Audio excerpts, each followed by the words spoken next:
Welcome to the channel. My name is Matthias. Today we're going to talk about Captain America, Steve Rogers, issues 7 to 11, the Hydra-Cap phase. I really didn't think I was going to do any more Hydra-Cap videos, but I reread these issues the other day and man, they're really well done. So in the first issue we have Red Skull trying to change the image of Hydra.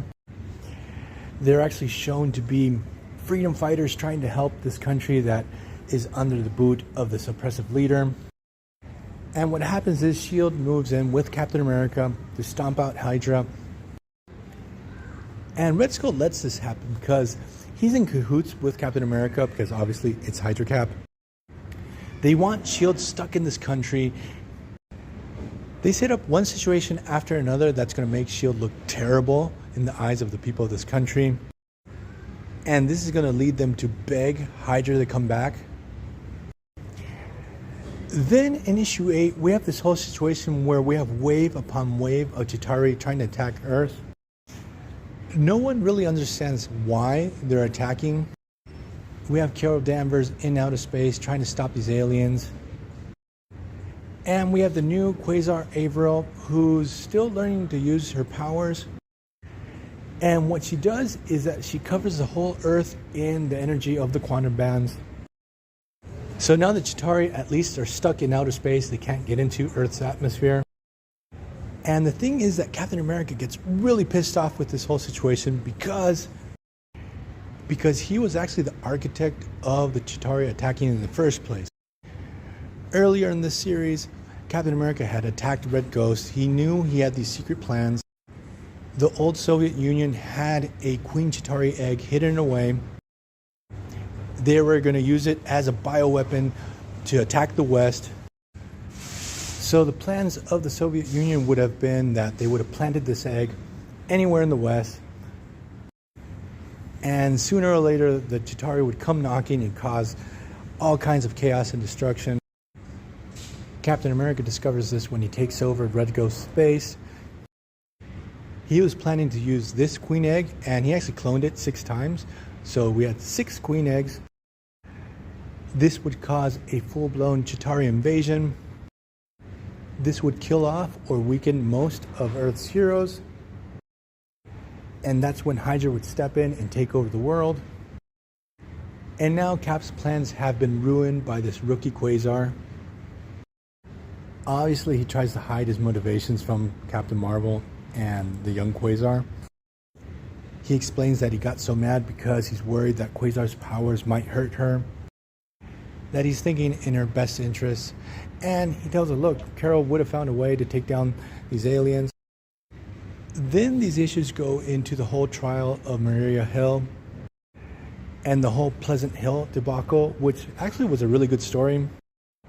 From this point on, she's not the director of S.H.I.E.L.D. anymore and actually is sentenced to prison. Obviously, she escapes. And now here's where we start to get more and more flashbacks to the modified past of Steve Rogers. So there's a lot of emphasis on the fact that Steve and Zemo, Helmut, were best friends when they were kids. And we actually discover that Steve, in this alternate reality, he was sent to kill Abraham Erskine. And what happens is he goes to the US as a Hydra sleeper agent. And he actually can't go through with the murder. He has to poison him, but Erskine is just so nice to him. Obviously, Hydra does not want the US to develop the super soldier program because they're in cahoots with the Nazi government. And here's one of the few things that I actually didn't like about this story in general. And I've talked about this in other videos, how Marvel tries to distance Hydra and the Red Skull from Nazi beliefs and anti-Semitism. I liked it more when these guys were bigots. It's really weird. Marvel really tries to whitewash these type of villains. Marvel really seems to get cold feet when they really have to touch on racism and stuff like that.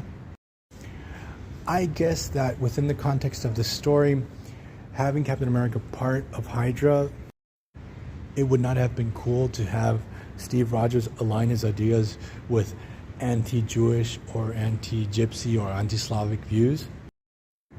But I digress. So even though Cap is not able to kill Abraham Erskine, what happens is Helmut Zemo knew that Steve was not going to be able to kill Abraham, and he's the one to finish the job. And what they do is they steal all of Erskine's investigations.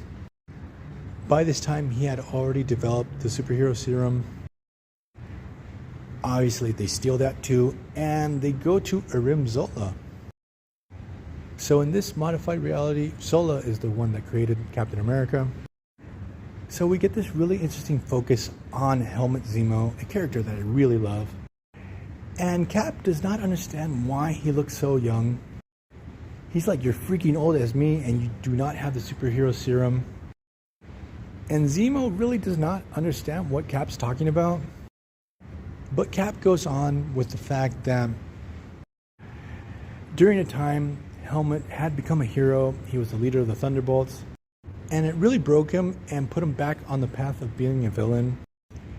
When Bucky Barnes became the new Captain America, in that story arc, Zemo was really pissed off because he saw that the world forgave all the terrible sins that Bucky had done while he was the Winter Soldier. And Cap is like, you're my best friend, I look up to you. And Zemo's like, what the hell are you talking about? He doesn't say anything. It's all done through the art. But he gets this validation from Captain America that he's wanted his whole life. Even though they have been arch enemies over the years, he really respects Steve. And Steve even starts mumbling about the fact that he thinks the Cosmic Cube has messed up reality and that he's been affected. But he really has to go through with his plan, and he needs Zemo on board with him. And we get this really powerful moment where both characters give each other a hug, and Zemo tells Cap, where do we start? So I'm going to leave this video here. I hope you guys liked it. See you guys next time. Bye.